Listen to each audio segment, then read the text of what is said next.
নামাজ পড়লে আপনার কি ফায়দা? সায়েন্টিস্ট সে চিন্তা করছে, প্রতিদিন আমরা যখন শ্বাস নিঃশ্বাস নিই, এই যে শ্বাস নিঃশ্বাস নিচ্ছি না, অক্সিজেন নিচ্ছি, কার্বন ডাই অক্সাইড ছাড়ছি, এই যে অক্সিজেন নিচ্ছি আর ছাড়ছি, প্রত্যেক দিন 24 ঘন্টা 24 আওয়ার্স এর মধ্যে আমাদের এই অক্সিজেন নেওয়ার মধ্যে কিছু কার্বন ডাই অক্সাইড, কিছু অক্সিজেন নামক ক্ষতিকর শ্বাস বাতাস আমাদের দেহের মধ্যে আটকে যাচ্ছে, ফুসফুস, ওই ফুসফুসের মধ্যে আটকে যাচ্ছে। ওটার কেজি বা ওটার ওজনটা বিজ্ঞানী মেপে দেখছে 1000 গ্রাম। নাউজুবিল্লাহ বলবেন না?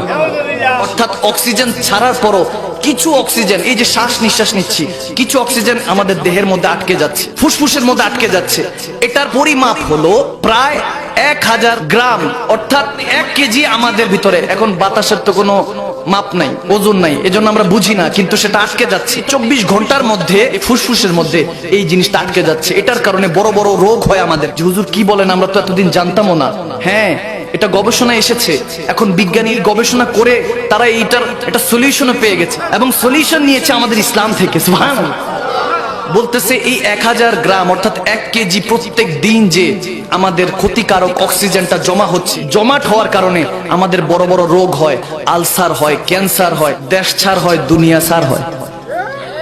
ঠিক কিনা? আলসার, ক্যান্সার, হার্টের প্রবলেম হয়, কোলেস্টেরল হয়, আর অনেক বড় বড় রোগ হয়।